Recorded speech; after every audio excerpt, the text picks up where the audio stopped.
日本伝統の擬餌張り、エギでイカを釣る方法は、西日本を中心に古くから船釣りで行われてきました。しかし今、絶大な人気を誇るルアータックルで岸からキャスティングで狙う重宝。今回はエギング、堤防、磯、エギの選び方と使用タックルの基礎知識と題してお届けいたします。これから数回に分けてこのエギングの魅力と技法について解説していきますので、ぜひチャンネル登録をしていただき、次回もご視聴いただけましたらとても励みになります。それでは早速始めていきましょう。今回の結論は次の通りです。伝統と進化と絶品と DIY。今回の目次です。古くて新しいエギングの魅力。主なターゲット。エギの進化と選び方のヒント。エギのチューニング。使用タックル。エギングの必須アイテム。特典パートとして、強風下でも P ラインとリーダーを比較的簡単に結べそうな方法を紹介いたします。古くて新しいエギングの魅力。近年爆発的な人気となっているエギングとは、日本で古くから伝わる擬餌張りでイカを釣る方法です。このイカ釣り専用の擬餌張りはエギと呼ばれ、もともとは九州や紀州の漁師が考案したものです。しかし現在では各ルアーメーカーでもエギを量産しており、その動きやカラーリングにはルアー的な要素がどんどん盛り込まれ、進化を続けています。変わったのはエギだけではありません。従来は食漁師が船からしゃくり釣りでエギを使うのが一般的でしたが、現在ではルアーフィッシングの要領で陸からキャスティングで狙うのが主流になっています。水中にあるエギをルアーのようにテクニカルにアクションさせてイカたちをおびき寄せます。まさにルアー感覚で楽しめるイカ釣りのスタイルとして生まれ変わりました。さらにエギングを楽しむフィールドも堤防や磯、サーフなど千差万別です。最近では機動力を生かして遊漁船や小型ボート、手漕ぎのカヤックなどで海上からイカを狙うアングラーも増えつつあります。ごくシンプルなタックルや仕掛けで気軽に楽しめるエギングはベテランのみならず初心者の間での人気も急速に高まっています。今回からこの人気のエギングについてエギやタックルの選び方、釣り場へのアプローチ術、実際の釣りのテクニックなどを詳しく紹介していきます。主なターゲット。エギングで釣れるイカの種類はアオリイカ、コウイカ、ケンサキイカ、赤イカ、ヤリイカ、スルメイカ、ヒイカなど数多くいます。さらにマダコやイイダコなどもエギングで釣ることが可能です。この中でも最も人気が高いのはアオリイカです。その食味の美味しさも人気の理由ですが、最大では 3kg を超える大型のファイトが非常にスリリングなことも大きな魅力と言えます。また、コウイカというのは釣り人が使っている俗名で、正しくはスミイカやカミナリイカ、シリアケイカなどに分類されます。奄美地方ではコブシメと呼ばれる巨大なコウイカも生息していて、本州から遠征して楽しむアングラーも少なくはありません。イカ釣りのシーズンは地域差がかなり大きく、イカの種類を問わなければ一年中楽しめるエリアも多いですが、一般的には産卵の時期に重なる春、そして冬に備えて荒食いをする秋が釣りやすくなっています。エギングの主なターゲットについてそれぞれの特徴を解説します。アオリイカ。エギングのメインターゲットで北海道南部より南の全国各地に分布しています。通常のしゃくり釣りのほか、港内などに浮いているイカを視認してのサイトフィッシングも楽しめます。最近は大型をターゲットにした超遠投&超ディープ狙いも人気です。シリアケイカ。まだら模様が特徴的なコウイカの仲間で、北海道より南の各地に分布しています。スミイカ同様にボトムのズル引きが基本的な釣り方となります。また地域によっては胴付き仕掛けに数本のエギを結んで釣る方法も人気です。コウイカ専用の仕掛けも販売されています。スミイカ。コウイカの代表格です。関東より南に分布していて、特に東京湾では乗り合い船もあるほどの人気ターゲットです。釣り方としては、アオリイカと同じしゃくり釣りだけでなく、エギにウェイトを追加して海底をずるずると引いてくる方法も有効です。ケンサキイカ。地域によって赤イカや丸イカとも呼ばれ、東北より南の全国各地で釣ることができます。アオリイカ同様のしゃくりでも釣れますが、活性の高い時には中層から表層にも浮いてくるイカなので、中層でエギをシェーキングして誘う釣り方も楽しめます。エギの進化と選び方のヒント。日本の伝統漁法から編み出されたエギは、もともとエビや小魚を模したものだとされており、その独特な形状は現在でもそれほど変化していないように見えます。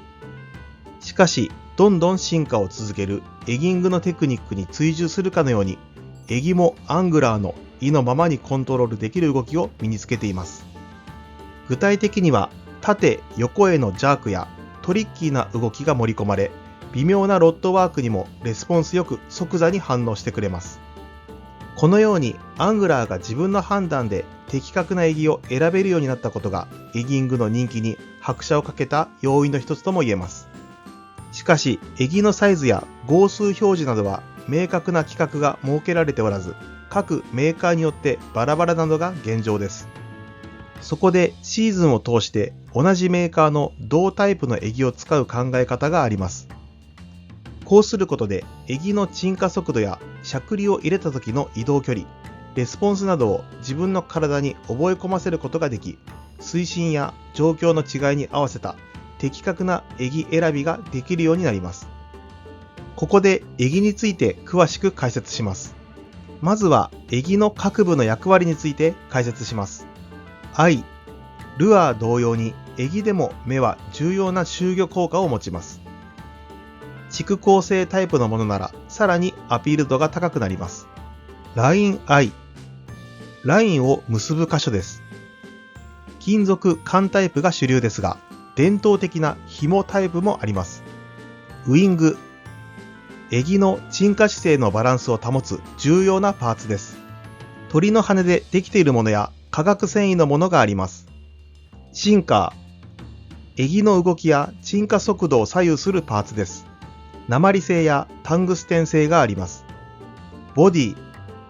エビや小魚を模した形状になっています。材質は木製や樹脂製などがあります。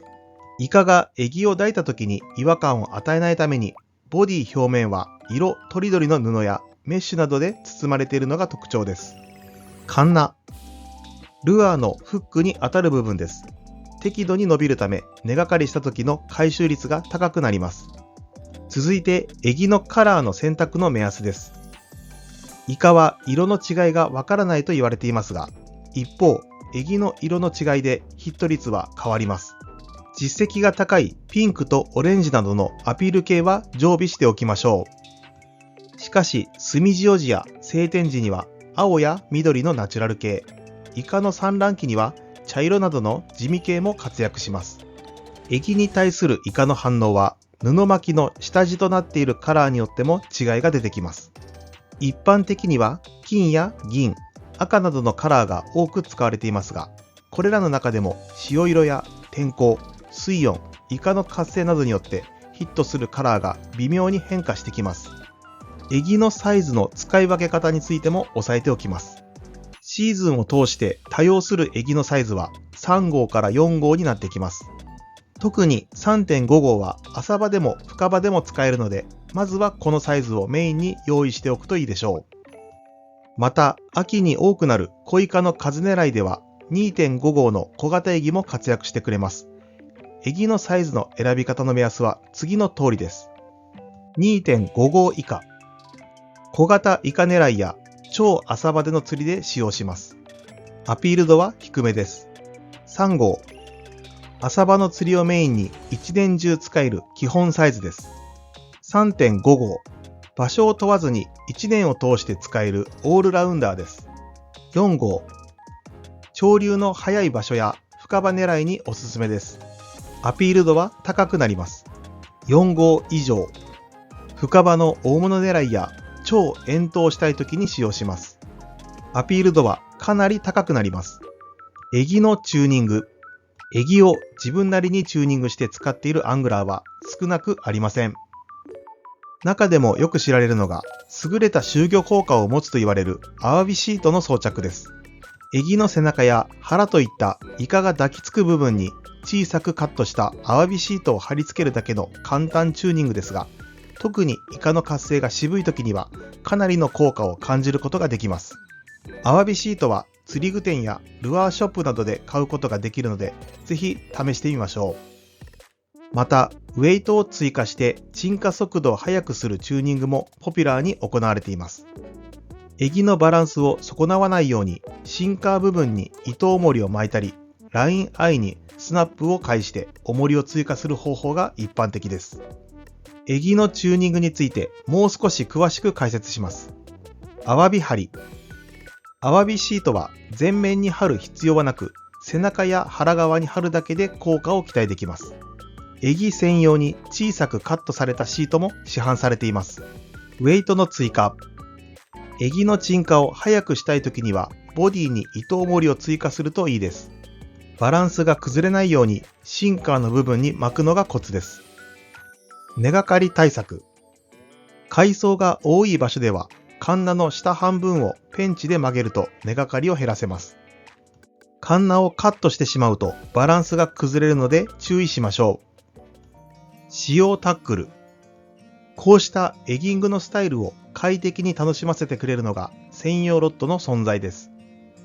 エギをリズミカルにしゃくるためにコシの強いブランクを採用し、激しいしゃくりを入れた時や強風でラインが吹けてしまう時でもラインがガイドに絡みにくい設定になっているのが最大の特徴です。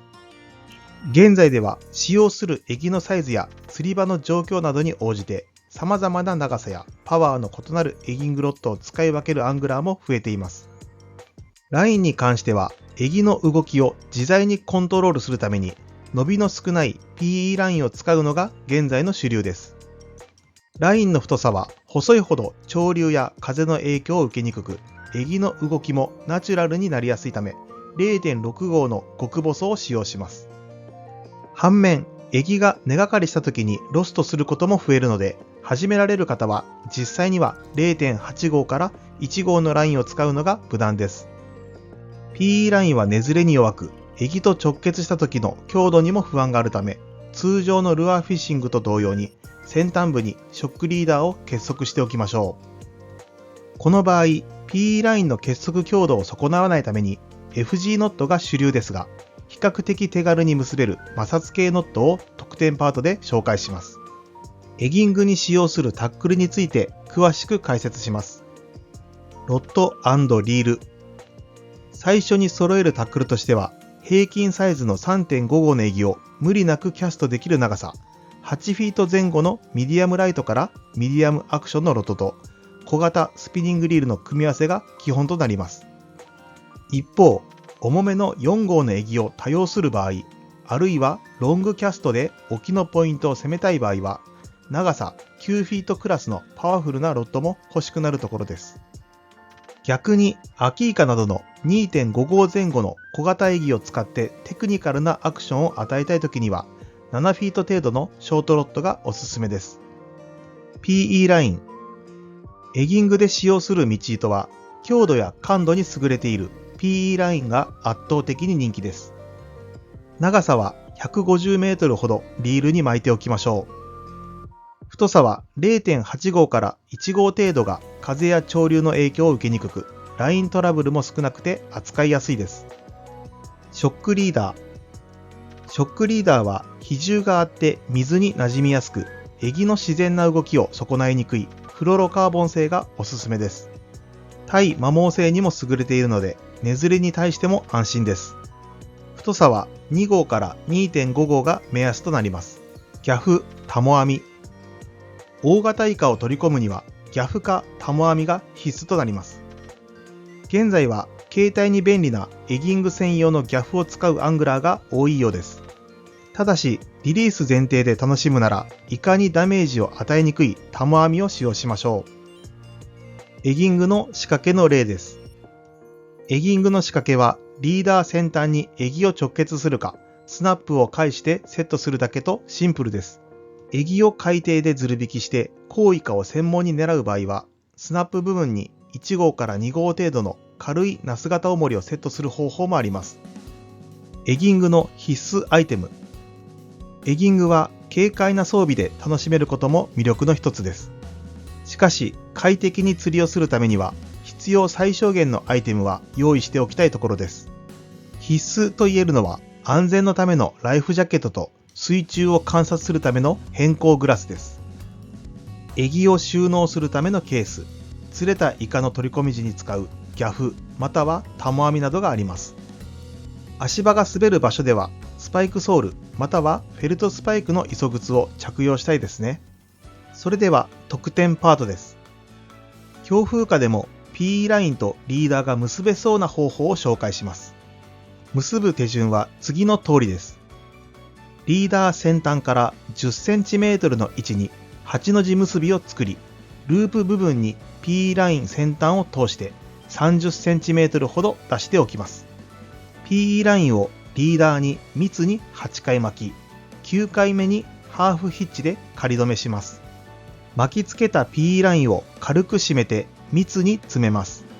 巻きつけた部分の上から今度はリールの方向に向かって8回巻きつけます。